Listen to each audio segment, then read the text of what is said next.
Bonsoir à tous. Donc, je me présente, je suis Nari Ramadanarivo, donc membre de l'association des anciens de Saint-Michel-en-Pardier de Madagascar. Donc en fait, Saint-Michel, c'est un lycée à Madagascar, c'est le plus vieux lycée de Madagascar, qui a maintenant 130 ans. Et ici, on est l'association des anciens de ce lycée, on compte à peu près 500 personnes.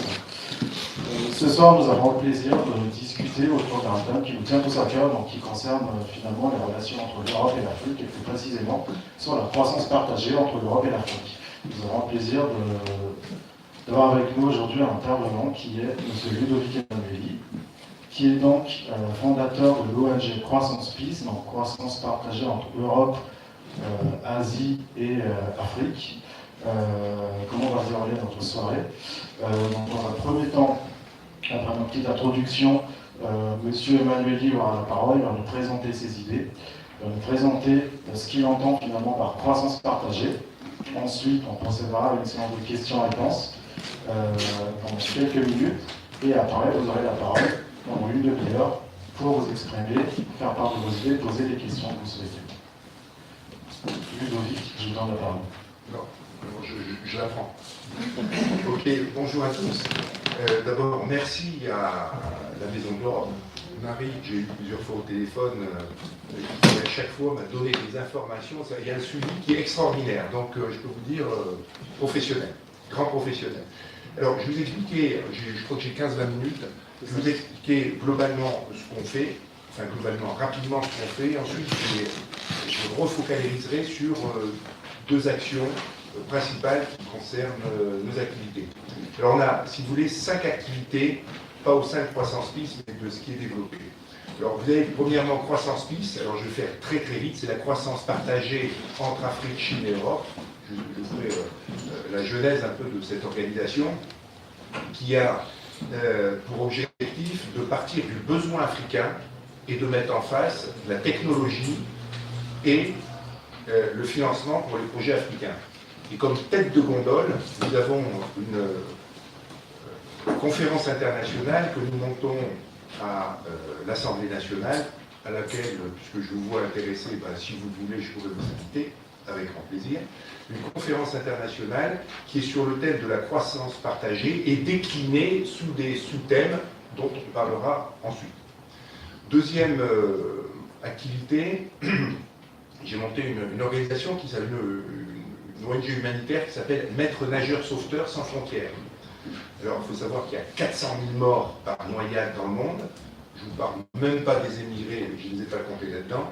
Il y a environ 200 000 qui sont fournis, et je dis entre guillemets bien sûr, par l'Afrique. Et donc il y a un gros malaise au niveau de l'Afrique quant au fait d'apprendre à nager. Et donc, quand j'étais tout petit, donc en 1912, j'étais maître nageur, je me suis remis à nager, donc j'ai pas coulé. Et étant donné que les Africains me font le plaisir d'aimer les maîtres nageurs à cheveux blancs, ben, j'ai repassé tous les diplômes et j'ai remonté donc cette ONG MNSSF, donc Maîtres Nageurs Sauveteurs Sans Frontières, qui a pour objectif de former localement des maîtres nageurs, donc de former des maîtres nageurs africains qui auront 5 activités. La première, de sécuriser les liens, les lieux baignades. Deuxièmement, d'apprendre à nager, d'apprendre à sauver, c'est-à-dire on voit quelqu'un qui crie, on va le chercher, à secourir. Et j'ai rajouté un module qui est intéressant, c'est que le maître nageur voit un peu ce qui se passe au niveau de la faune. Normalement, c'est quelqu'un qui ouvre les yeux, et donc il peut savoir un peu l'évolution de la faune, et donc être un alerteur sur un certain nombre de points. S'il y a plus de moustiques sur un cours d'eau, bah, il va signaler qu'il y a des moustiques, etc. etc. Troisième activité, eh bien écoutez, vous avez devant vous un inventeur de jeux de société, mis sous le nom de Ludo l'inventeur. Il y a 100 jeux de société donc, que j'ai inventés, 25 qui sont prototypés. Il y en a 2 qui ont été vendus à la grande récré, et un qui est en cours, là, qui s'appelle l'œil du gendarme. Alors, quelles sont les caractéristiques de ces jeux? Ce sont des jeux qui sont créés à l'image de la société où l'entreprise me donne des valeurs, et je traduis ça sous forme de jeu de société. La gendarmerie, le jeu s'appelle l'œil du gendarme, et les 3 thèmes de prédilection de la gendarmerie sont observation, mémorisation restitution. Et c'est sur ces 3 thèmes que je leur ai créé un jeu. 4e point, les formations. Alors on donne des formations pour les entreprises qui ont une caractéristique fondamentale, parce que vous pouvez imaginer que il ne faut pas que ça soit traditionnel pour que ça m'intéresse, c'est que ces formations ont pour objectif de faire en sorte que les patrons raisonnent mieux ou plus facile. Et qu'est-ce qu'on a trouvé? Eh bien, le fait de pouvoir les faire travailler sur les énigmes. Donc, on les forme à résoudre des énigmes, c'est comme dans le temps, on en reparlera après, et à travers ces énigmes, les dirigeants de société peuvent apprendre à résoudre leurs problèmes. Puisqu'on a fait un parallèle entre les énigmes et les problèmes en société. Une information, c'est quand on est sur une énigme, on est toujours aspiré dans la mauvaise direction. Dans les entreprises, en général, on est aspiré dans une direction qui n'est pas bonne et qui est ensuite réfléchie. Donc c'est pour ça qu'on travaille sur ces énigmes pour essayer de leur donner des solutions et des résultats. Et d'ailleurs, dernièrement, c'était très amusant puisqu'il y avait des énigmes dont la solution était le copier-coller du problème et de la solution qui devait être trouvée en entreprise. Voilà. Et dernier petit point, alors on s'amuse là, on est dans les inventions, et pour le dernier produit en date, on a déposé un brevet concernant la création d'électricité d'origine musculaire. En Afrique, vous avez 650 millions d'Africains qui n'ont pas accès à l'électricité, donc on a planché pour essayer de trouver quelque chose qui permettait de pouvoir fabriquer de l'électricité, donc éclairer 4 pièces, brancher des mobiles, etc., s'il y a un problème. Donc on a imaginé un système, on a un dispositif qui a été breveté, et maintenant on va passer dans la phase plus opérationnelle où on va le prototyper. Là on a une équipe avec des ingénieurs en électro, encéphalo, enfin bref, tout ce qui est électrique et tout ce qui est électromécanique. Ok, c'est bon, petite présentation. Maintenant, on va revenir en arrière sur les 2 premiers points. Ça va, Nari? Je suis dans les... Bon.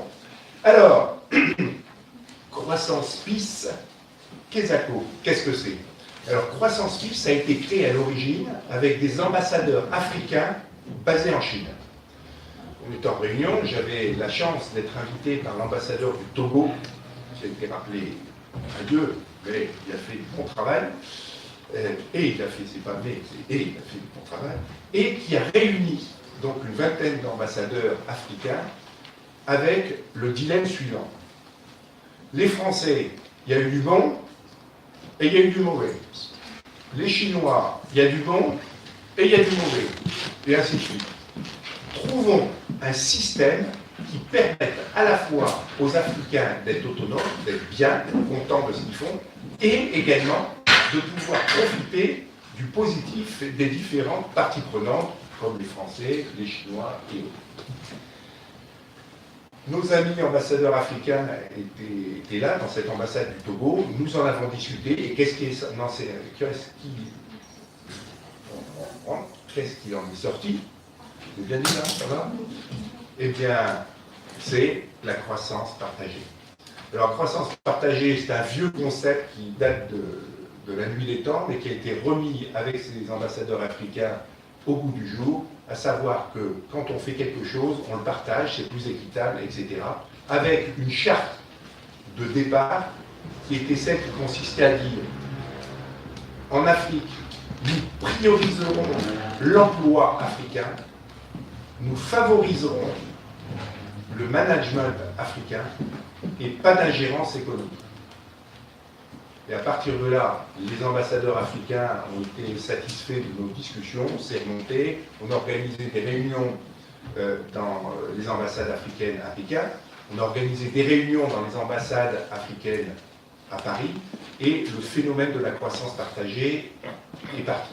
Et donc, il y a eu un certain nombre d'exemples où de grands projets ont été amenés, où vous aviez une technologie française mêlée à un financement chinois. C'était le barrage de Calican en Guinée. Vous avez l'aéroport de l'île Maurice, c'était ADP, donc français, avec du financement chinois, etc., etc.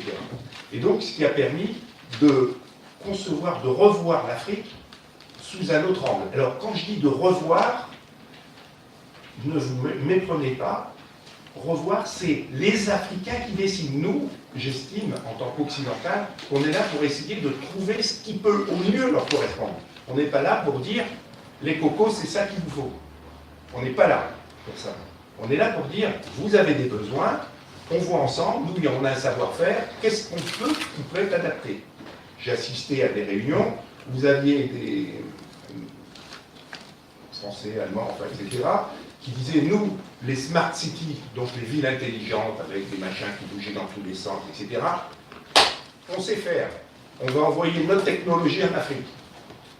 Donc on discute de ça, et j'ai une petite Algérienne qui est avec moi, une petite Algérienne charmante, jeune, 18-19 ans, qui me dit, mais nous, on n'en a rien à faire de vos buildings.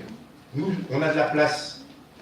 Donc ce qu'il nous faut, c'est des petites maisons avec une place du village. Qu'est-ce que vous voulez qu'on a faire vivre nos parents, nos grands-parents? Surtout chez vous, les ascenseurs ne marchent pas. Bon, ça c'est la petite anecdote, mais bref. Et donc, il ne faut pas essayer d'imposer à qui que ce soit son mode de vie et son mode de pensée. Il y a, à mon avis, une culture qui doit être respectée partout. C'est ça qui fait le charme de notre monde. On ne pense pas pareil. On ne vit pas pareil, on ne mange pas pareil. Moi j'adore les fêtes religieuses, parce qu'en général après les fêtes religieuses, on mange des plats que je ne mange pas dans ma religion, moi, donc j'essaye d'être invité. Voilà, donc il y a des plats, il y a une culture, il y a une manière de faire qui est extraordinaire. Et c'est là où nous pouvons, ensemble, faire de la croissance partagée. C'est un concept où, quand on fait quelque chose, on le fait ensemble. Et réparti d'une manière équitable. Et pour ce faire, on a organisé une conférence internationale qui s'appelle Croissance Peace, 2016, 17, 18, 19, il y en a une zéro qu'on a fait en je ne sais plus quelle année, qui est basée sur un certain nombre de thèmes. Alors le premier thème qu'on avait fait en 2016, c'était sur la croissance partagée, donc comment faire, comment amener, etc. Vous avez tous ces renseignements, je vous montrerai après sur Internet, hein, mais j'espère que c'est simple à lire. Enfin moi je l'ai lu, je le comprends, donc... deuxième thème, ça a été sur l'année suivante sur la santé. Le troisième, ça a été sur l'industrialisation de l'Afrique. Alors, on ne fait pas ça tout seul, on ne dit pas, je ne tape pas trop fort parce que j'ai pas envie que je me tombe dessus. On ne dit pas, l'industrie, il faut que ça soit comme ceci, comme cela. On dit, non, l'Afrique, qu'est-ce qu'il vous faut? Et on a imaginé, avec les Africains, la règle des 3 T. Donc, l'industrialisation sous forme de 3 T, TTT. Premier T, transfert des connaissances. Deuxième T, transformation des produits. Et troisième T, transfert des produits, donc exportation. Parce qu'il faut savoir qu'en Afrique, malheureusement, et ça il faut, si vous aimez l'Afrique, il faut lutter aussi contre ça, beaucoup d'organismes, je ne veux pas dire de pays, puisque vous verrez un peu comment ça se passe, achètent le brut, transforment chez eux, et donc ça n'apporte aucune valeur ajoutée au pays. La noix de cajou, c'est tout juste s'ils ne découpent pas les arbres pour les amener au pays, enfin chez eux, donc dans d'autres pays, chez nous et autres, enfin, on peut le dire, on peut le citer, et donc il n'y a pas de valeur ajoutée. Ce qu'il faut, c'est que l'Afrique puisse s'industrialiser de la manière la plus adaptée possible, ce n'est pas les mêmes techniques que chez nous, mais c'est le mieux adapté possible, et puisse ensuite transformer chez elle ses produits. Moi j'ai applaudi quand j'ai vu qu'une entreprise en Côte d'Ivoire a monté un système d'exportation de mangue. Qu'est-ce qu'ils ont fait? Ils prennent les mangues, ils les épluchent, ils les mettent dans des petits pots, et c'est exporté comme produit à consommer découpé. Ça c'est du boulot, ça c'est bon, c'est de l'emploi, c'est l'industrie, puis on est content de voir son pays qui bouge. Et donc les 3D, ça a été ça. Et là, l'année prochaine, on va organiser quelque chose qui est, bon, j'aime bien les lettres, les 6 P. P, P, P, P, P, P, P, P, P. Voilà. Ouais. Alors, qu'est-ce que ça veut dire? C'est pas pour se mettre en porte-à-faux par rapport au PPP, qui est le partenariat public-privé, mais c'est pour faire une autre forme de partenariat qui a beaucoup plus d'avantages, qui est le partenariat privé-privé, performé par le public, donc rendu performant par le public. Ça veut dire que quand vous avez des entreprises qui travaillent ensemble, il ne faut pas que l'État dise tu fais ça, tu me donnes ça. Non, ça m'a échappé. Tu fais ça. C'est l'État qui doit faciliter les choses quant aux normes, quant aux manières, aux agréments, etc. Et il ne doit plus y avoir de mainmise sur un certain nombre de projets. Alors, les gros projets étatiques peut-être, mais sur d'autres, non. Surtout que les Africains, maintenant, ils vivent dans leur village, ils vivent dans leur région, ils vivent dans leur pays, mais ils vivent dans la sous-région. Et ils vivent dans le monde. Donc il y a entre les sous-régions, alors pour ceux qui connaissent un peu l'Afrique, ou qui ne connaissent pas, je vais juste vous dire une chose, les frontières qui sont faites en Afrique, ce n'est pas des frontières communautaires ou ethniques. Il y a des ethnies qui ont été coupées en deux. Donc ça a été fait après la guerre d'une certaine manière, mais qui n'est pas à l'avantage forcément des ethnies ou des gens qui vivent les mêmes choses. Okay, et donc, ça a perduré et des ethnies ensemble travaillent. Enfin, l'ethnie ensemble travaille, même si elle fait partie de deux pays. Donc il y a des régions, il y a des ethnies qui se retrouvent sur plusieurs pays à la fois. Et qu'est-ce qui est important pour eux? C'est l'ethnie, c'est pas le pays. Et donc ce qui est important, c'est de pouvoir travailler en liaison avec tous ces gens-là. Et donc le partenariat privé-privé performé par le public rendra, à mon avis, un essor à l'Afrique et rendra plus indépendant et plus vivace les entreprises avec un État de pays qui, lui, sera moins prégnant ou moins imposant ou moins dictat. Ok? 4 minutes. 4 minutes. Bon, je passe à la deuxième étape, non pas pour broyer, mais pour maître nageur sauveteur sans frontières. Les Africains, malheureusement, se noient plus que la moyenne. Plus que la moyenne parce que ils ne savent pas nager, ils sont un peu imprudents, ils ne connaissent pas un certain nombre de choses, sachant qu'en France, dans les piscines privées, il n'y a jamais eu autant de noyés. Hein, c'est-à-dire c'est petites anecdotes, parce qu'il faut rigoler, il faut se détendre. Certains disent oui en Afrique, etc. Mais en France, les piscines privées, les parents tournent la tête et boum, il y a le bamba qui monte, il coule et personne ne l'a vu. Donc il y a une grosse responsabilité des parents en France. En Afrique, c'est un peu différent, il y a toujours une responsabilité sur les petits. Et donc, en Afrique, vous avez beaucoup de gens qui meurent noyés. Mais quand on dit mourir noyé, quel est le problème? À l'île Maurice, il y a eu un petit bateau. Ça m'a été raconté, je ne l'ai pas vu, vous savez, par une Mauricienne qui m'a fait gentiment un article et qui a vu de ses propres yeux la chose. Un petit bateau de pêche, vous savez, les petites embarcations, ils vont à 2 ou 3, ils vont pêcher le poisson pour la famille, revendre le surplus, etc. À 100 mètres des côtes. 100 mètres, pour quelqu'un qui sait nager, c'est pichenette, enfin c'est rien du tout. 100 mètres des côtes. Il a pris une mauvaise vague, le bateau s'est couché, et les 3 pauvres garçons pêcheurs n'ont pas réussi à être sauvés, ils n'ont pas réussi à revenir. Pas de courant, enfin on m'avait expliqué, pas de gros orage, il y a juste une maladresse peut-être technique. Et là, ça donne quoi?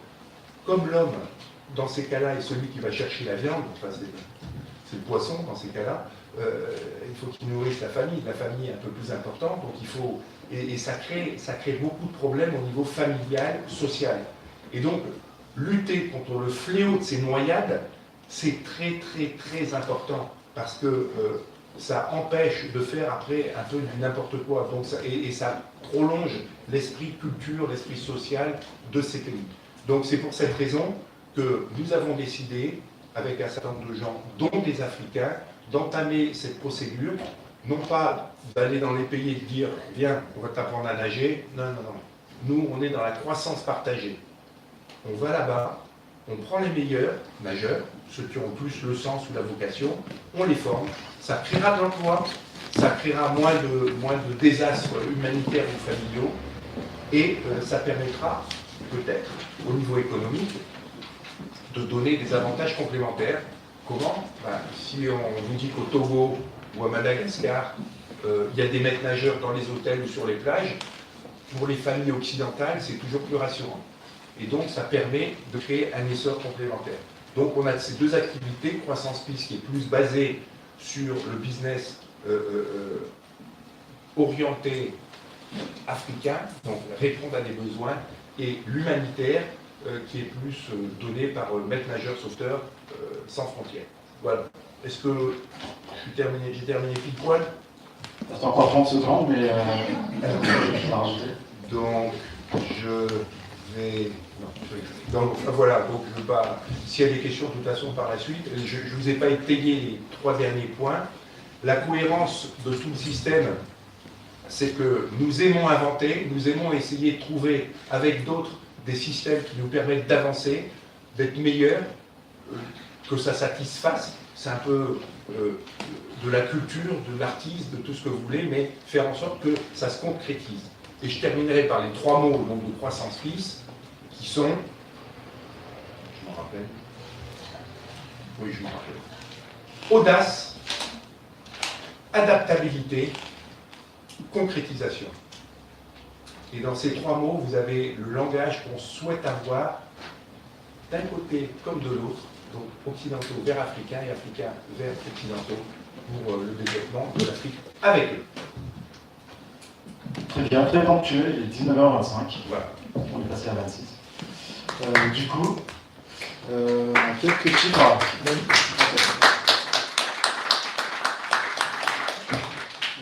Donc, nous avons préparé quelques chiffres. Donc, ce sont des chiffres en fait, qui sont issus de la base de données de la Banque mondiale. Donc, en fait, sur ce graphique, nous voyons l'évolution du financement des différents projets en Afrique. Donc, en rouge, en fait, on voit le volume en dollars, en millions de dollars. Et en bleu, c'est le nombre de projets qui est financé. Donc ici, on voit à peu près contre l'année 0 et les années 70, il ne s'est rien passé, je dirais. Et par exemple, pour les années 70 et les années 2000, le financement de projets en Afrique est très bas. Est-ce que vous avez des petits commentaires à faire par rapport à ça, M. Emmanuel? Pour les projets? Par rapport à la situation où il n'y avait aucun financement qui était dédié à l'Afrique, par exemple, par la Banque mondiale, avant les années 2000, et puis on se rend compte que finalement, dans les années 2000, il y a une explosion de ce financement. C'était dû à quoi? Alors, les autorités ou les fonds internationaux se sont rendus compte depuis peu, parce que 2000 c'est peu, que l'Afrique c'était important. Et donc il fallait financer pour développer. C'est bien de financer, mais il ne faut pas faire. Alors là, j'engage, c'est moi qui m'engage dans cette discussion. Il ne faut pas faire du n'importe quoi. Si c'est pour donner un chèque en blanc à une autorité le plus haut placé ou presque au-dessus et lui dire tu te débrouilles, pour moi les résultats, on ne va pas vraiment les voir. Les financements au début, on a dit, je vous prie de m'excuser, je prends des exemples, comme ça c'est clair. Moi. Quand quelqu'un dit, tiens, je vais donner aux mendiants 1 euro, c'est pour avoir la conscience tranquille. Il y en a qui ont dit, je vais donner de l'argent à l'Afrique pour avoir la conscience tranquille, ça se développe. Ça pourra se développer. C'est pas forcément bon. Au début, ça a été très mauvais. On a donné de l'argent n'a pas servi à ce à quoi il était destiné au départ. Et maintenant, vous avez des pays comme le Ghana qui limitent leurs prêts. Ils veulent être autonomes. Ils ont décidé, ils ont dit, nous, on va faire ça de notre propre main. On va se développer tout seul. On ne veut plus des aides d'où qu'elles viennent. On est autonome. On sait comment faire. On sait comment travailler. Chapeau, c'est bien. On aura toujours quand même des gens qui demanderont de l'argent. Alors, ces graphismes, c'est très intéressant. D'abord, merci Marie, parce qu'on voit que c'est à partir de 2002 où ils commencent à s'exciter. L'Afrique, c'est bien avant. Puis, juste une petite parenthèse, on ne parle pas de l'Afrique d'avant. On parle d'Afrique, c'est l'après-colonisation. Mais l'Afrique d'avant a une vie qui a été riche. Mais riche pas forcément financièrement, en culture, en développement. L'homme le plus riche du monde, je ne me rappelle plus son nom, c'était un Africain, c'était le grand empire du Mali. Ils avaient fait des choses extraordinaires. Et ça, on n'en parle pas, parce qu'on est cantonné à des dates. Maintenant, on refinance l'Afrique. C'est bien, mais à mon avis, il faut non pas contrôler, mais dire, tu veux de l'argent, on va te donner 100, qu'est-ce que tu veux en faire? C'est pour ça, ok. Après, on va vérifier que ça se passe. Et ensuite, il y a une autonomie qui est donnée pour la gestion, etc. Ce que je vous dis là, ce n'est pas de la colonisation, qu'on soit bien clair. Mais si c'est des fonds internationaux qui sont donnés, ce n'est pas pour aller passer des vacances, c'est pour construire des emplois ou des industries pour l'Afrique. Ok? Et de plus en plus, bon, il y en aura encore. Je souhaite et je pense que l'Afrique sont des gens qui sont débrouillards, intelligents, qui ont développé des choses fabuleuses. Le Kenya, c'est le premier inventeur de logiciels pour les smartphones, pour les téléphones. C'est extraordinaire. Ils ont dépassé tout le monde. L'Afrique, sur certains points, ça va être des champions du monde. Okay, et à partir de là, ils auront peut-être moins besoin d'aide, mais ce n'est pas l'histoire de l'aide, c'est qu'est-ce qu'on va en faire et comment on va le travailler. C'est bon? Merci. Tout à l'heure, vous avez évoqué le partenariat privé-privé performé par le public. Est-ce que vous pouvez nous en dire un peu plus? Privé-privé, ça veut dire, du coup, c'est privé-privé directement entre l'Europe et l'Afrique. Une entreprise qui va aller contacter directement les petits producteurs locaux en Afrique, par exemple, où ça se produit comment? Et deuxième question, du coup, comment se positionne Croissance Peace dans ce partenariat privé-privé performé par le public? Est-ce que Croissance Peace donne une impulsion pour justement la mise en place de ce partenariat, ou alors Croissance Peace finalement développe le contexte économique, le tissu économique entre l'Europe et l'Afrique pour favoriser le financement, pour permettre le contact et finalement pour pouvoir aboutir à la croissance? Alors, je reprends les deux questions. Pourquoi le partenariat privé-privé? Quand on est dans le partenariat public-privé, qui est le chef? C'est l'État. Tu fais ça, tu fais comme ça. Ouais, mais je vais le faire. Ouais, c'est trop cher, et puis tu m'en donnes un peu, enfin, etc. Il y a plein de choses. Le privé, c'est celui qui est sur le terrain, l'entrepreneur privé. Il sait s'il lui manque une route pour aller jusqu'au port. Il sait s'il lui faut un hangar ou un hôpital pour développer une région. Il sait il le comprend, puisqu'il est sur le terrain.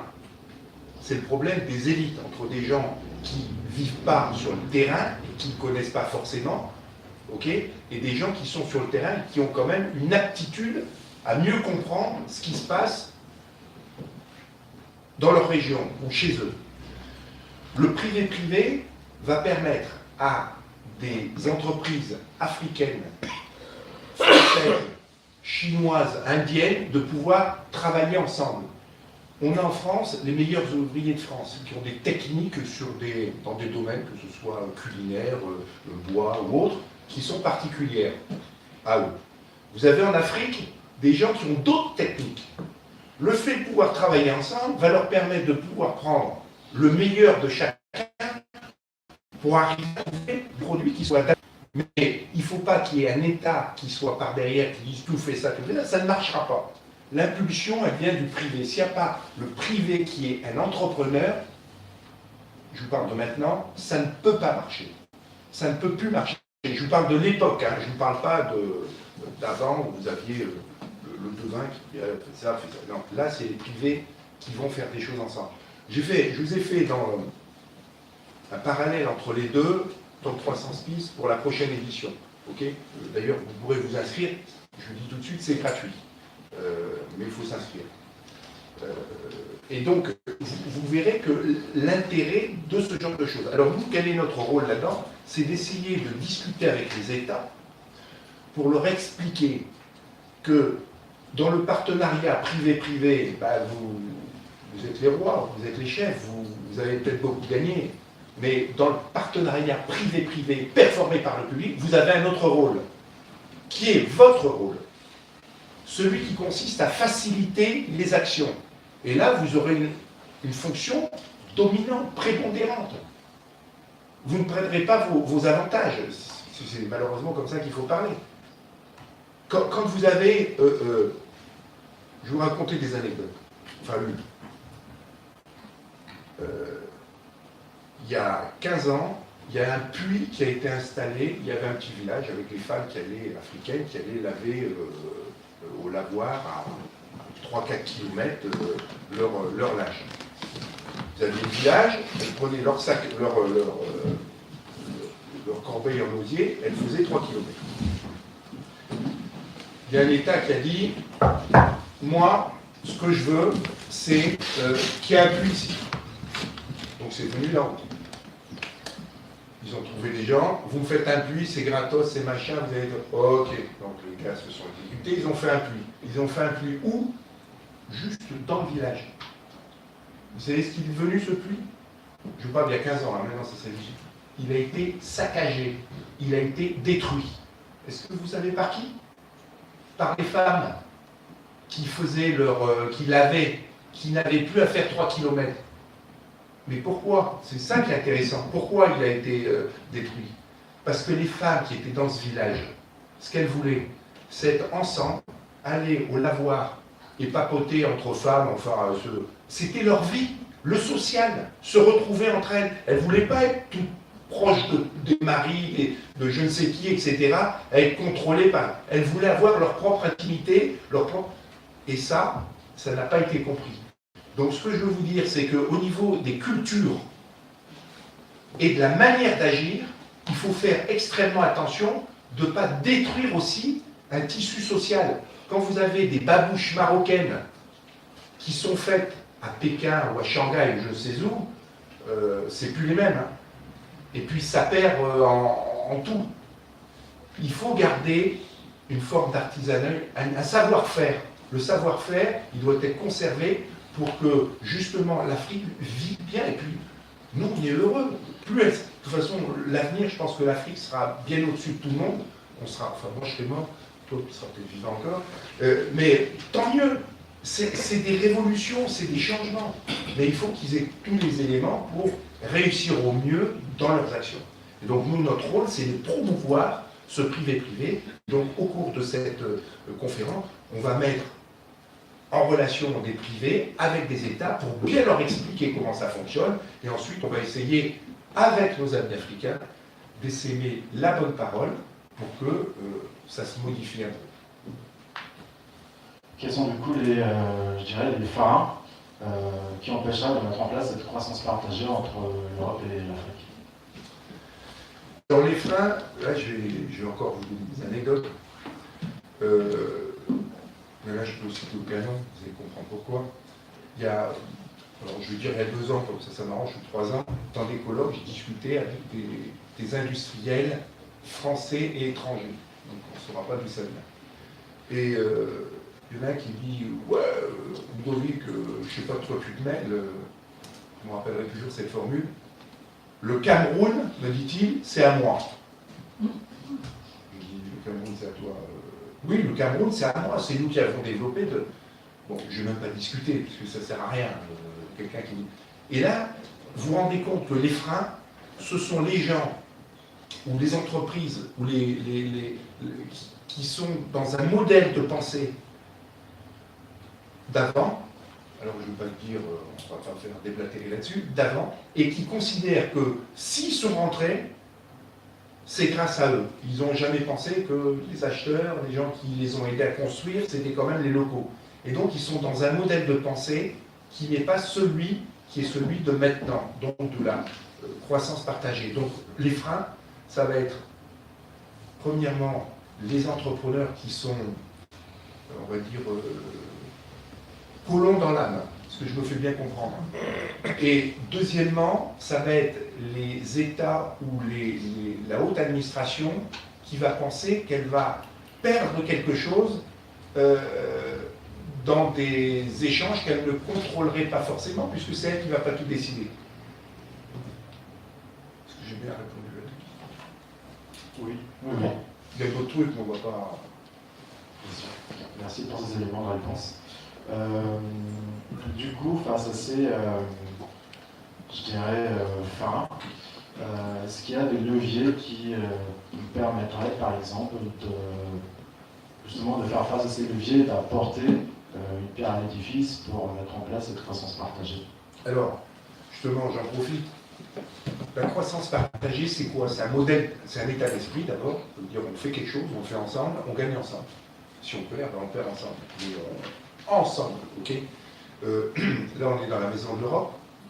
Pourquoi pas mêler la maison de l'Europe à cet état d'esprit de croissance partagée? Moi, je donne, enfin, ça veut dire qu'on est tous ensemble à essayer de s'améliorer. Il y a des Français, il y a des Allemands, il y a des Luxembourgeois, des Espagnols, des Roumains, des Malgaches, c'est pas dans le je rigole, des Européens qui sont là et qui pourraient avoir envie. Donc, tout le monde, tous quand vous êtes, qui peuvent être des, j'emploie des termes forts, mais prenez-le au premier degré, hein, des missionnaires, donc des développeurs de bonnes paroles, pour dire, tiens, la croissance partagée, c'est une bonne chose, puisque ça profite à tout le monde. Et je vous dis, la croissance partagée, on l'a réinventée avec, je peux vous dire, j'étais avec eux pour pousser dans ce sens-là, mais je ne revendique pas, on partage, travaillons ensemble. Donc vous, si vous avez des idées, moi je suis prêt à vous écouter. S'il y a des gens qui ont des projets, regardons-les et voyons ce que ça peut, comment ils peuvent s'articuler, etc., etc. Donc vous faites partie des, vous savez, pour faire une affaire, pour moi c'est un collier. Il y a des perles. Chacun est une perle. S'il manque une perle, c'est pas le même collier. Et s'il n'y a pas un bon fermoir, ben, il n'y a pas de collier non plus. Donc travaillons ensemble et le collier n'a une beauté que s'il a toutes ces perles. Donc travaillons, unissons nos talents et pour chaque projet, il y aura un fermoir différent. C'est le meilleur d'entre nous, le plus adapté, qui doit prendre en compte cette opération.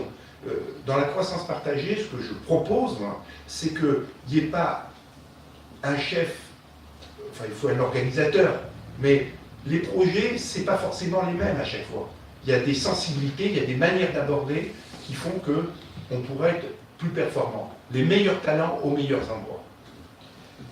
Justement, pour pouvoir apporter sa pierre à l'édifice dans ce cadre, est-ce qu'il y a un statut particulier à avoir, par exemple? Est-ce qu'il faut être entrepreneur ou est-ce que, en tant que simple citoyen, en tant que diaspora, est-ce qu'on peut apporter quelque chose et sous quelle forme? Alors, avant de parler d'administratif, il faut se mettre dans l'état d'esprit. Je veux ou je veux pas. J'ai envie d'y aller ou j'ai pas envie d'y aller. À partir du moment où on dit qu'on va y aller, le statut, on le trouvera. Ça pourrait être entrepreneur, enfin ce qu'on veut, mais c'est pas vraiment un problème, ça se trouve.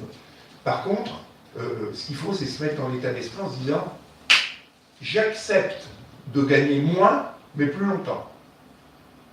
C'est pas, au contrario de j'accepte de gagner beaucoup tout de suite et après plus rien. Non, il faut jouer la pérennité. J'accepte de gagner avec les autres, peut-être moins, puisque je ne serai pas tout seul, mais c'est plus confortable. D'abord, pour le contact avec les gens, puis après tout, on change de vie. Maintenant, on est dans une société où je vois les enfants, etc., c'est plus la même chose. On n'est pas là à se dire, je veux des milliards. Les milliards, de toute façon, on ne pourra pas les emporter. Puis où on sera, ils ne nous serviront à rien. Donc, c'est essayer d'avoir une vie plus agréable et plus accomplie. Et plus accomplie, c'est aussi faire travailler les autres. On est dans une autre mentalité. Très bien, merci beaucoup. J'ai une dernière question, ça concerne justement, est-ce qu'il y a un modèle de partenariat, par exemple, qui a été mis en place et qui pourrait servir pour illustrer justement la croissance partagée entre l'Europe et l'Afrique, qui pourrait servir de modèle pour chacun d'entre nous, pour les entrepreneurs qui sont ici présents, pour les citoyens, qui pourraient servir des entreprises finalement, dans le cadre de la mise en place de ce partenariat. Voilà. Alors, je vais vous donner un exemple qui est en cours et qui est en train d'être travaillé. En Guinée-Bissau, donc c'est les Portugais, vous ne savez pas portugais, les lusophones, vous avez les noix de cajou les meilleures du monde. Alors, je sais s'il y a des Ivoiriens ici ou des Gabonais, ils vont me dire non, c'est chez nous la meilleure noix de cajou, mais enfin bon, en Guinée-Bissau, ils prétendent que c'est la meilleure noix de cajou. J'en ai goûté, c'est très bon, mais je n'ai pas le palais assez fin pour savoir quelle est la meilleure. Bon. Leur problème, c'est que les Indiens, les Chinois achètent tout en route, décortiquent sur place casse tout. Parce que la noix de cajou, vous savez, les cacahuètes, là, les espèces de... C'est pas que ça, il y a une coque, et à l'intérieur, il y a plein de sous-produits qu'on pourrait brûler pour faire de l'huile, du machin pour faire ceci, etc., du fumier pour autre chose, etc. Et là, certains pays les achètent directement, les font croustiller un peu, ils cassent tout, et ils consomment la noix de cajou. Bon. Là, on est en train de voir pour mettre une industrie, c'est-à-dire permettre à ces producteurs de noix de cajou d'abord de se regrouper. Je ne fais pas ça, c'est pas Bibi, le français, qui fait ça, c'est la Guinée-Bissau, les Africains, les autres, et Bibi. Okay, et donc, on essaye de trouver des techniques qui permettent d'installer cette usine, ou ces usines, et qui permettront aux Guinéens de pouvoir, chez eux, travailler ces noix de cajou, de pouvoir les décortiquer et les revendre après au prix normal, pas au prix brut, puisqu'ils auront apporté une valeur ajoutée. Et l'idée, c'est, dans cette coque, essayer de voir avec un laboratoire de recherche comment le décortiquer, justement, de manière à avoir des sous-produits, des produits complémentaires, qui ne sont pas exploités, mais qui sont laissés à mourir. Et donc là, ça va apporter du boulot pour les Guinéens, les familles vont être contentes, le pays va être content, après la Guinée-Bissau, c'est des îles, ça pourra apporter du tourisme, enfin bon, etc. etc. Voilà. Et c'est un gros point, la noix de cajou, alors on m'a dit la Rolls-Royce de l'Afrique. Excusez-moi pour les autres, j'en sais rien. Merci beaucoup pour cette intervention. Donc si je résume tout ce qu'on s'est dit tout à l'heure pendant une vingtaine de minutes, l'objectif de Croissance Peace, finalement, c'est de mettre en place un partenariat constructif entre l'Europe et l'Afrique, dans l'objectif de rendre l'Afrique autonome et pour permettre un partage des avantages de ce partenariat, tant dans les deux sens. Voilà. Alors, c'est pas Ludovic Emmanueli qui a décidé de rendre l'Afrique autonome, c'est les Africains qui sont déjà autonomes et qui vont travailler ensemble. Et je remercie les Africains de nous permettre de travailler avec eux. C'est différent. Et donc nous, on est des facilitateurs. Bien sûr. Un autre point très important que j'avais noté, c'est la mise en place d'une solution en Afrique. Ça devrait partir d'un besoin spécifique en prenant en compte la spécificité de la culture locale, du pays, du contexte de l'environnement économique. Et non de calquer un modèle qui a marché dans un autre contexte en Europe, qu'il faudra calquer en Afrique. Ensuite, il y a la partie difficulté, donc de ce que j'ai pu comprendre, en fait, il y a une certaine difficulté qui est d'ordre humain. Il y a une difficulté d'ordre financier également. Le Croissance Peace participe à la résolution et à la mise en place de solutions pour lever les boucliers face à ces difficultés. Maintenant, nous allons passer à la troisième partie de notre conférence.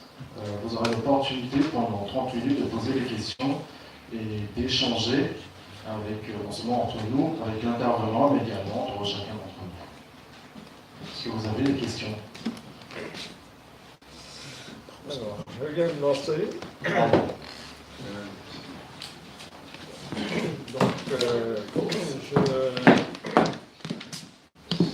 Pour bien comprendre en fait l'originalité de votre modèle de croissance partagée, je voulais savoir comment vous vous situez par rapport au projet qu'avait mis en œuvre Jean-Louis Borloo concernant l'électrification de l'Afrique. Comment vous voyez ça? Quels vous y voyez? Quels avantages, etc. Est-ce qu'on va dire répondre en disant toute la vérité? Allez-y. Alors, Jean-Louis Borloo, c'est fini. Il a commencé quelque chose et il a arrêté.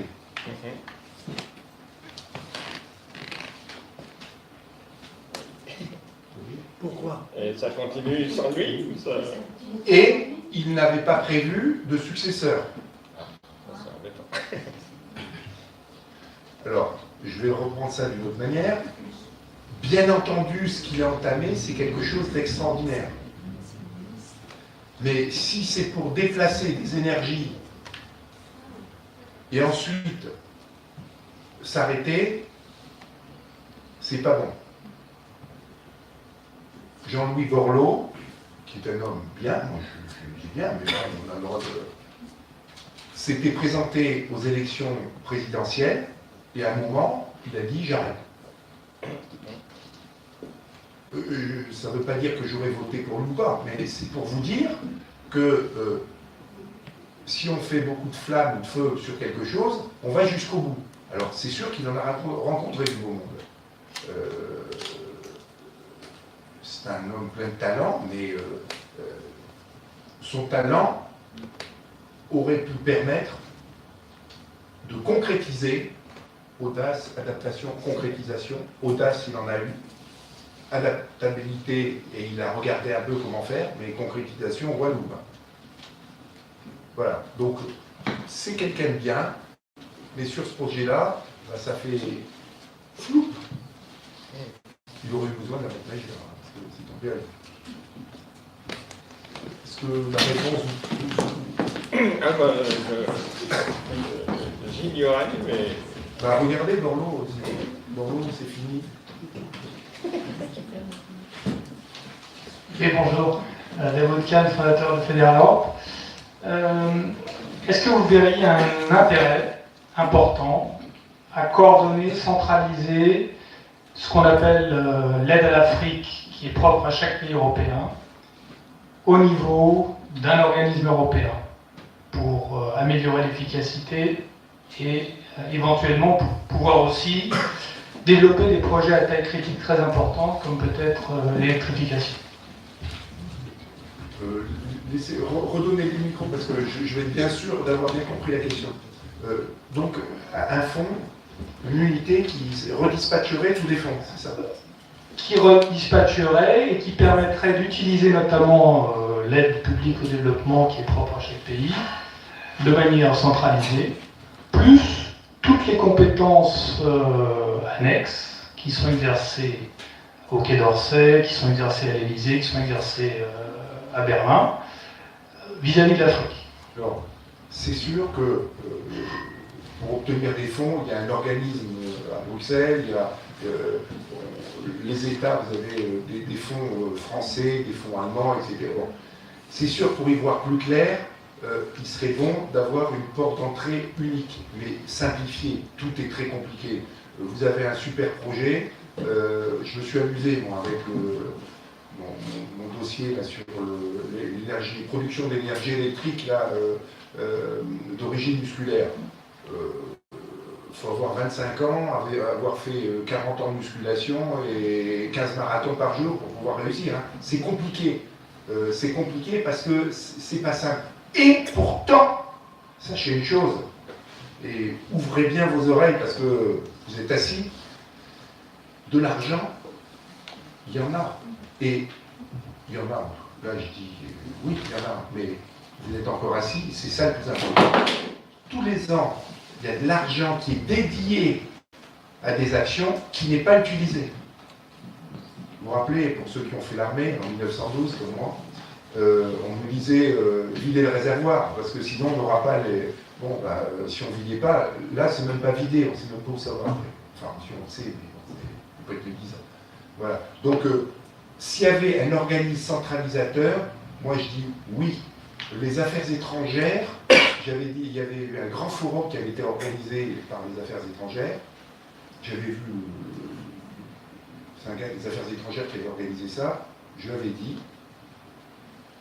si tu organises sous l'égide du ministère des Affaires étrangères français quelque chose qui va regrouper l'ensemble des partis, je prends croissance partagée et ça devient un département chez toi. Je lui avais dit, bon, finalement, tout le monde reste sur ses pré-carrés, enfin tout ce que vous voulez, et c'est un peu ça le problème. C'est un peu ça. On a tous des compétences, il y a la chambre de commerce, il y a le SCIAN, il y a nous, il y a d'autres, enfin il y en a plein qui sont très très bons. Mais au bout d'un moment, il faut savoir mettre en commun ces choses. Sinon, on n'avance pas. C'est comme si quelqu'un sur le cancer étudiait son truc, l'autre sur l'autre, l'autre sur l'autre, et puis ça prend beaucoup plus de temps si on cherche et si on chasse chacun de son côté. C'est bon? C'est ma réponse, ça vous va? Oui. Oui, monsieur. Oui, j'aimerais intervenir pour répondre aux précédentes interventions. Ce mécanisme existe depuis plusieurs années. Moi, j'ai travaillé très longtemps à Bruxelles, donc je connais très bien l'opération. Et les États dépensent beaucoup pour l'Europe.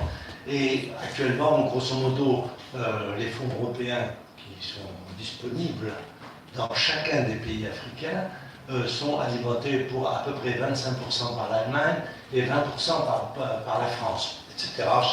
Chacun des pays, des 28 pays participe, mais le gros c'est franco-allemand.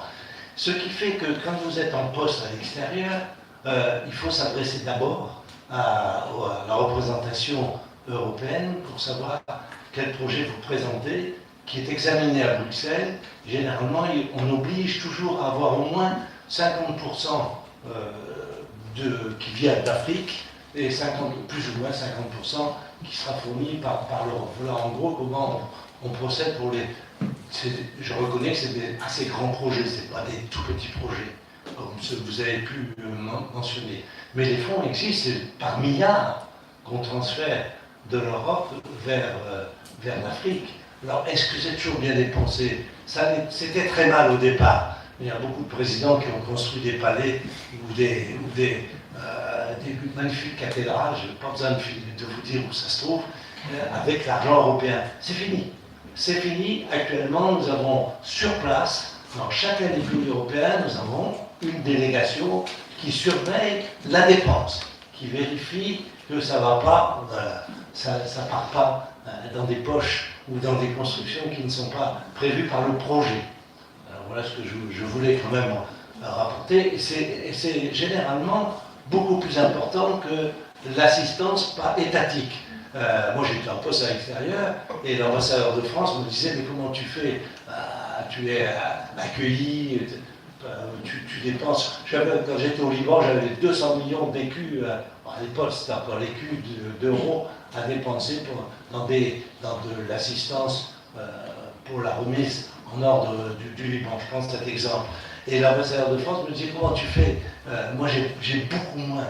La France dépensait bien sûr, parce qu'il mettait dans le pot commun. Alors il avait pris ma réponse au mot, et quand il s'adressait à un public libanais, il disait « Ah oui, mais ce tel projet, ça a été financé par l'Europe, mais c'est nous qui finançons, la France finance 20% en fait de ce projet. » Voilà, pour vous dire que il faut bien reconnaître que chacun des États a une portion congrue par rapport à ce qui est dépensé par l'Europe.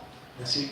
Voilà, juste pour conclure, parce que je ne veux pas rentrer dans le détail, il y a l'Europe, il y a l'AFD, il y a BPI France, et il y a d'autres organismes qui donnent aussi. Donc moi j'ai répondu par rapport au système unique qui correspondrait à mettre l'Europe plus 1, etc., amalgamer un certain nombre de structures qui donnent.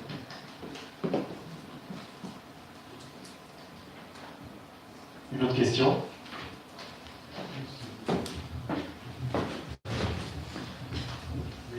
Bonsoir. Est-ce que vous pouvez nous expliquer comment fonctionne votre organisation? Parce que vous la présentez comme un think tank.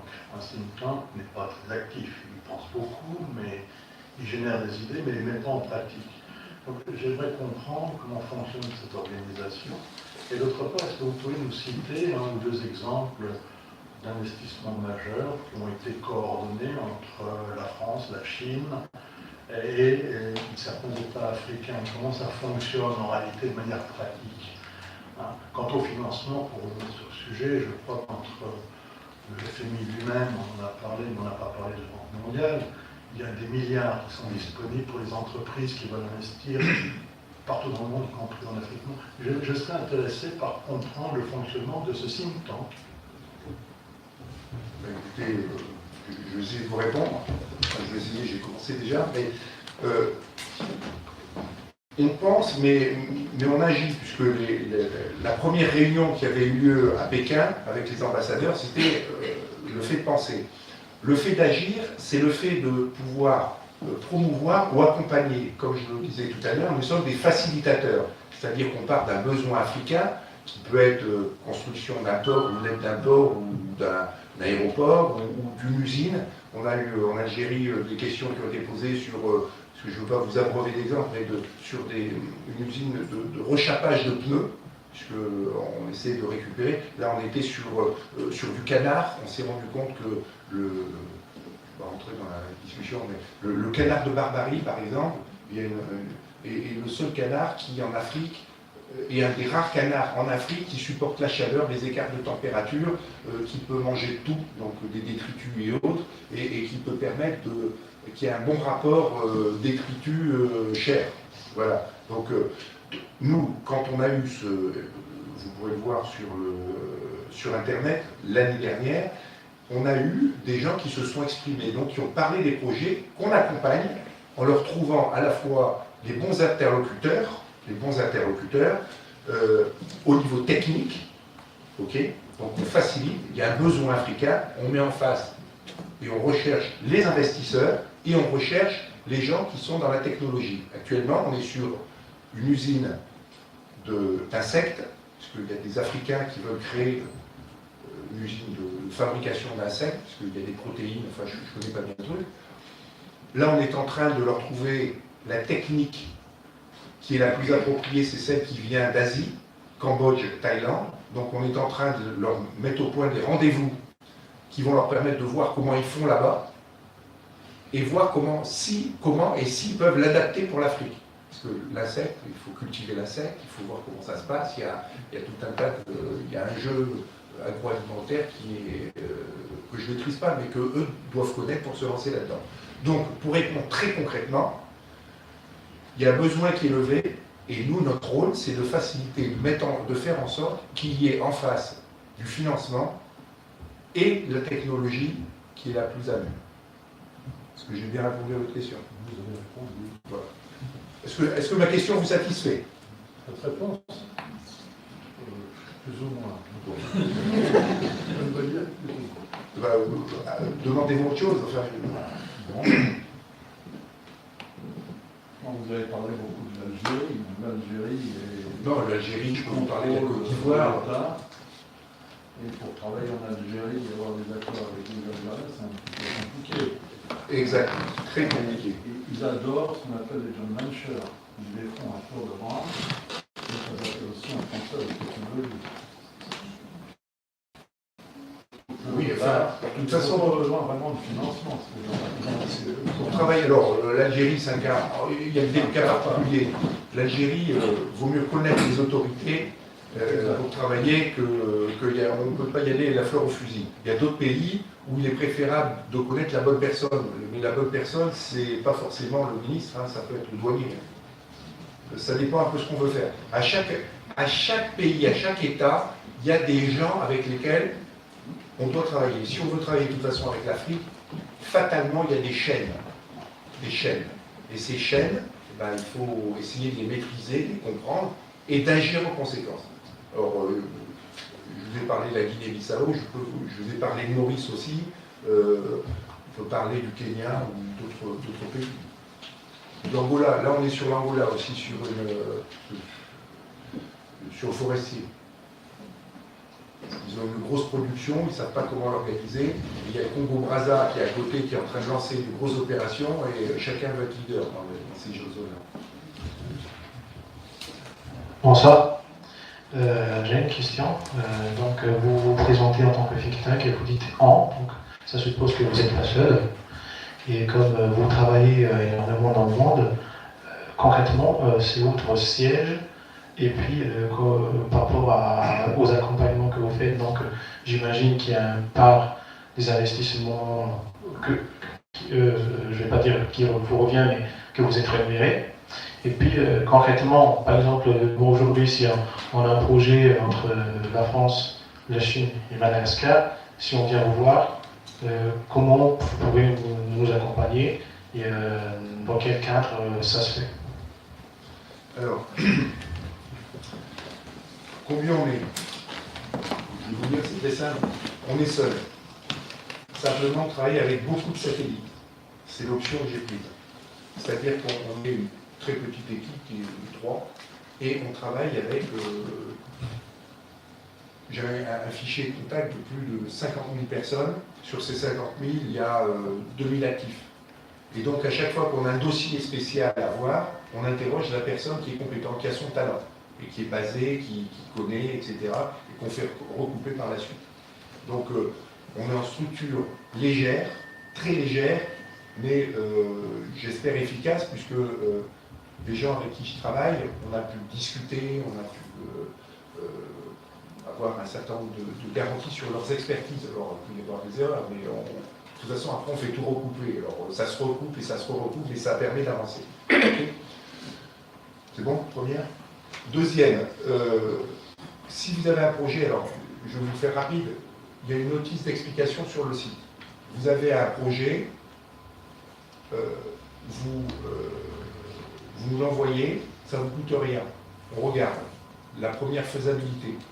On regarde et on envoie, si c'est de la demande de financement, rapidement à des investisseurs potentiels. On ne passe pas beaucoup de temps, mais on voit. Le gars, il dit non, oui, il n'y a rien dedans, ou machin, etc. Bon. À partir de là, si le projet est retenu, on en demande plus, on demande des informations complémentaires, on vous fait adhérer à l'ONG, il y a des frais peut-être de déplacement et autres qui sont intégrés, etc. etc. Voilà. Et il y a toute la nomenclature, je ne vais pas vous faire un catalogue, mais je suis à vos dispositions pour vous répondre. Hein. Vous faites 300 pistes, vous avez. Ça veut dire que la première étape, c'est une étape de visibilité. On les prend ou on ne prend pas, où on sent ou on ne sent pas les choses. Parce que les investisseurs, c'est pas que des... Parmi les investisseurs, vous avez effectivement des diasporas, mais il y en a qui ne sont pas du tout des diasporas, hein. C'est des Chinois, c'est des Turcs, c'est des Japonais, c'est des Coréens, c'est des Américains, un peu de Français. Donc, en fonction du projet et de l'intérêt que ça peut comporter, on le balance sur telle ou telle catégorie de jeunes, en fonction du volume. Si c'est énorme, c'est pas les mêmes fonds. Et le troisième point, est-ce que c'est vraiment votre métier ou comment vous faites financer le Le financement, c'est les cotisations, c'est des gens qui financent les opérations pour trouver le financement ou la technologie. On est facilitateur, c'est-à-dire qu'on fait une première étape qui est gratuite, pour parler en termes financiers, pour voir un peu si ça vaut le coup, puisque si ça ne vaut pas le coup, on ne va pas facturer quelque chose qui est soumis à l'échec. Et ensuite, en fonction des prestations que vous souhaitez avoir, on fait un catalogue d'approches. C'est bon ? J'ai une question. Moi, en préparant la conférence, en fait, nous avions vu, l'équipe organisatrice nous étions tombés sur un article, en fait, et de la Banque mondiale qui disait que pour investir dans un pays à risque en Afrique, dans un pays défavorisé, par exemple Madagascar, ça coûtait 3 fois plus cher que dans un pays où il y a moins de risque, par exemple le Rwanda. Du coup, quels sont les leviers qui permettraient justement de réduire ce coût d'investissement dans les pays à risque? Alors, il faut définir d'abord ce que c'est que le risque. D'abord, je vais vous dire une chose, vous connaissez le surf, hein, le surf, ceux qui font du surf, les plus beaux surfs se font sur les plus belles vagues. C'est-à-dire que plus il y a de risques, plus vous avez de chances que si ça marche, c'est bien. Donc, si c'est tout plat et il n'y a rien du tout, vous ferez jamais, enfin vous ferez, mais il n'y aura pas cette impression d'avoir fait quelque chose et même vous ne gagnerez pas autant d'argent que prévu. Donc, le risque, il y a toujours un risque à faire quelque chose. En venant ici, j'ai pris un risque. D'ailleurs, j'ai failli pas rentrer parce que la porte était fermée. Non, j'ai pris un risque. On prend un risque à faire quoi, toute opération. Donc après, si on vous dit Madagascar, vous avez 3 risques de plus, 4 risques. Moi d'abord, il faut m'expliquer comment les gens calculent leurs risques. Madagascar, c'est C'est vrai que Madagascar, on va y revenir, il y a 20 ans, Madagascar, il y a un copain qui me disait Madagascar, j'irai plus jamais. Bon, je vous fais une image. Hein. Le lundi, j'arrive, le mardi, j'investis, le mercredi, je construis, le jeudi, j'emploie du monde, le vendredi, ça produit, le samedi, ça a un bénéfice considérable, et le dimanche, on nationalise. Donc, j'irai plus à Madagascar. Mais ça, c'était avant. Il y avait une manière de penser. Maintenant, il n'y a pas d'intérêt à faire fuir les investisseurs. Je ne vois pas quel pays va dire on va l'attirer, on lui coupe tout, on lui pique tout, mais il n'y aura plus personne dans le pays. Ils ne viendront plus, les gens. Ça se sait maintenant. Les réseaux sociaux, vous voyez avec les gilets jaunes, alors imaginez quand les mecs, ils investissent leurs sous, même maintenant, ils feront très attention. Donc le risque, il y en aura toujours. Il y a des pays comme le Rwanda qui sont tenus de main d'œuvre. C'est pas péjoratif ce que je dis. Il tient bien son pays et il le gère bien. Alors, quand on gère bien quelque chose, c'est au détriment peut-être des autres pays. Mais il le gère bien. Il a fait de très bonnes choses pour son pays. Tous les Rwandais que j'ai vus, qui sont dans le business ou autre, ils sont contents de leur président. Alors, Poutine, alors comme ça, on ne touchera pas les susceptibilités, on va dire Trump. Trump, pour nous, c'est pas très bon. Mais pour les Américains, ils sont contents. Poutine, c'est un très bon président pour les Russes. Ils sont tous contents. Hein. Je peux vous dire que le père Poutine, pour son pays, il est exceptionnel. Pour nous, plus il est bon chez lui, moins c'est bon pour nous. Donc, ce qu'il faut, après, c'est essayer de rentrer, négocier, discuter, apporter des éléments positifs qui permettent de montrer aux différentes autorités qu'on peut apporter quelque chose, une valeur ajoutée, une plus-value, essayer de tenir. Pas tout donner.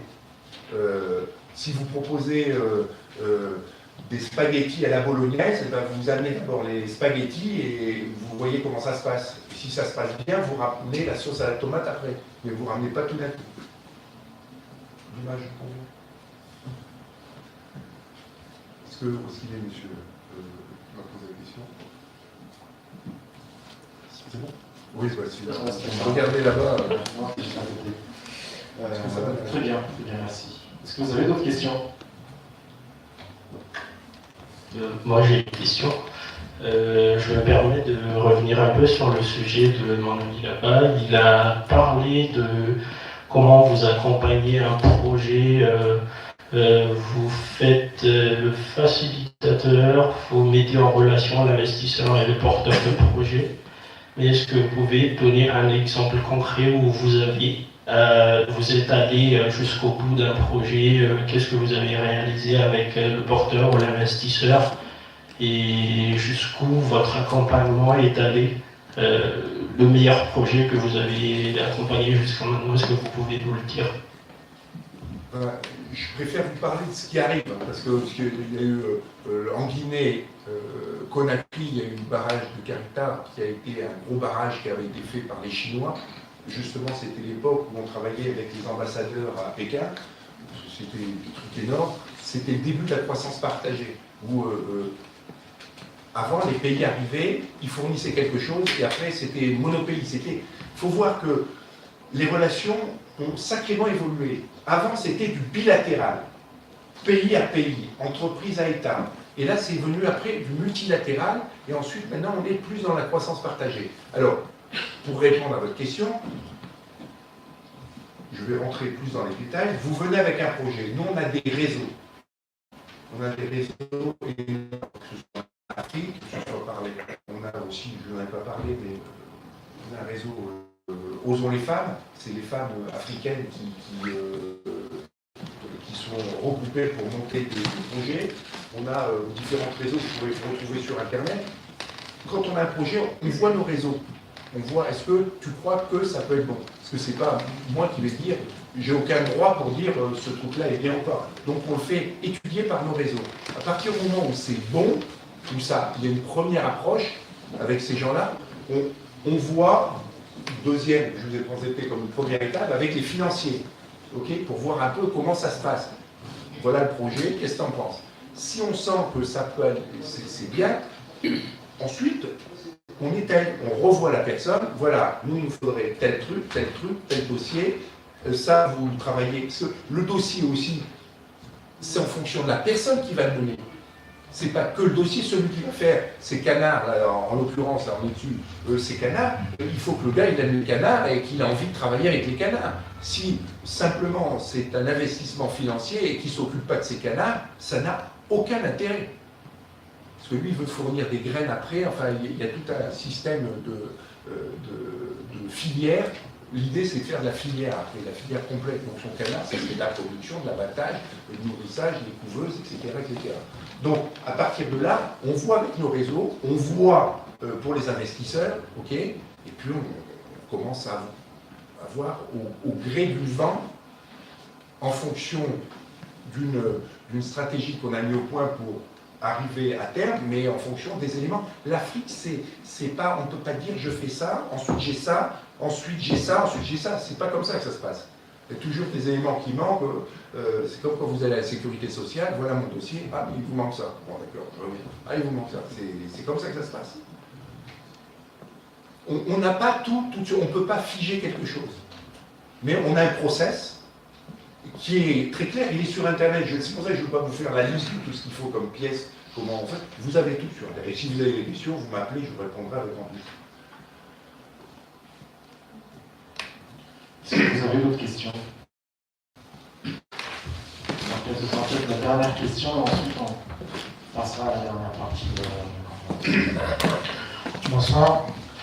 Moi, je voudrais juste, on vient de toutes les explications qui ont été données, il y a une partie que moi, je n'ai pas senti que vous êtes appesanti ou bien vous êtes attardé dessus. Au niveau des projets, là, vous expliquez que la phase où le porteur de projet doit donner toutes les explications pour que son projet aboutisse, mais dans l'autre sens, les investisseurs, quelles sont les conditions? Est-ce que c'est à long terme? Est-ce qu'à court terme? Est-ce que c'est juste pour que le projet prenne vie? Est-ce qu'il y a un échéancier? Qu'est-ce qui se passe? La relation, quelles sont les conditions pour que le financier débloque des fonds pour... Alors, le financier, je vais être très cru, ce qui l'intéresse, c'est l'argent. Le reste, il s'en tape le coquillard. Le canard, il n'enverra jamais une plume. Ce qu'il veut, c'est savoir combien il va gagner. Donc ensuite, ce qu'il va investir, il faut que ça fasse des petits. Donc il va demander soit un taux d'intérêt, soit il va prendre, soit il va prendre des parts, avec l'idée de revendre si ça marche bien. Donc lui, il va miser. Il va miser avec des éléments, les éléments qu'on lui aura donnés ou qu'il aura demandé. Parce que vous pouvez arriver avec un dossier qui est complet pour eux, qui serait parfaitement complet pour moi, mais pour eux, c'est pas complet. Dites-vous bien qu'un investisseur, ce qui l'intéresse, c'est l'argent. Combien je vais gagner?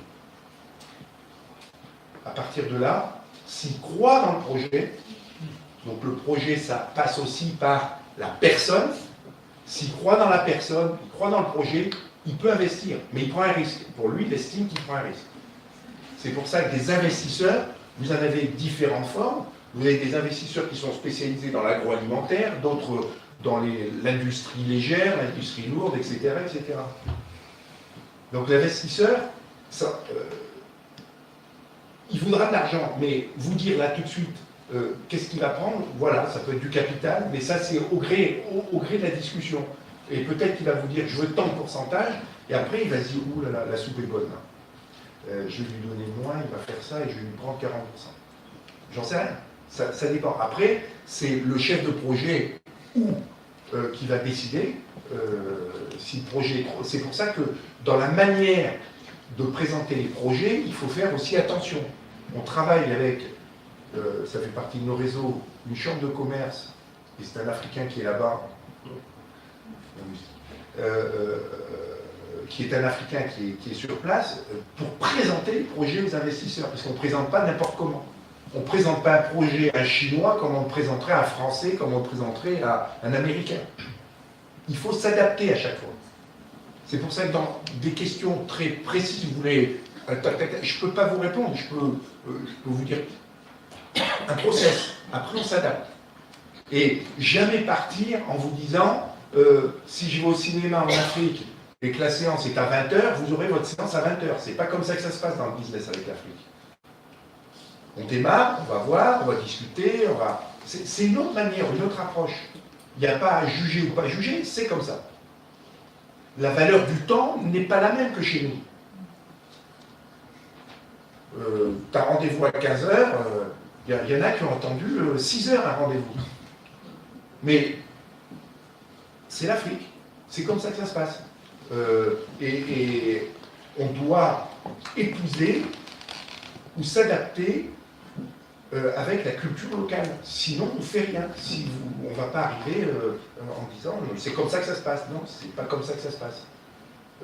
En Chine, je me rappelle, j'avais un copain qui me disait, moi quand je vais en Chine, je sais quand je pars, je ne sais jamais quand je reviens. Je lui dis, raconte. Et il m'avait dit que c'était pour des trains, enfin, ça pourrait plus être un exemple que je vous raconte, des trains qu'il avait vendus là-bas. On lui avait dit, tu restes dans ta chambre d'hôtel, on t'appellera. 8h du matin, personne vient chercher. 9h, 10h, 11h, interdiction de sortir de la chambre. Arrive la nuit, il bouffe et il attend. Il a attendu 3 jours. Et il m'a dit, je ne peux même pas appeler ma femme ou des amis ou n'importe qui, parce que si je les appelle, ça montre mon impatience. Et donc, si je suis impatient, eh ben, ils vont l'avoir après. Pour travailler en Afrique, il y a une mentalité, une manière de travailler qui n'est pas la même qu'avec les Allemands. Il ne faut pas y aller en se disant, bon, j'arrive, sors d'avion, rendez-vous, clac, une question, on signe, terminé, je ne prends même pas de chambre d'hôtel, je repars. Les Français à Bruxelles ont la réputation, vous voyez partout les yeux, de ne pas être des buveurs de bière. Alors ça veut dire quoi? Ça veut dire qu'une fois que la séance est terminée, ils rentrent au pays, enfin au pays, donc en France, par le premier train. Les Allemands, ils restent. Puis on va boire une bière avec les Belges, ils boivent la bière, ils discutent, et ils se font de l'amitié, et C'est ça. Si quelqu'un vous invite à un couscous ou à une poisson spéciale malgache à Madagascar, il faut l'avoir. Il faut vivre avec. Si on veut travailler, on vit. Voilà. D'ailleurs, ça fait une très bonne transition, puisqu'on va vous inviter à un petit cocktail pendant les minutes qui arrivent là. Merci beaucoup Ludovic pour cette intervention. Merci à vous tous d'avoir assisté à la conférence. Merci à la Maison de l'Europe, Pierre Dieu, Madame Bostuna, Sarafin, de nous avoir accueillis ce soir, sans qui on n'aurait pas pu faire la conférence. Comme je l'ai évoqué tout à l'heure, on a un petit cocktail pour vous. Donc n'hésitez pas du tout. Merci beaucoup.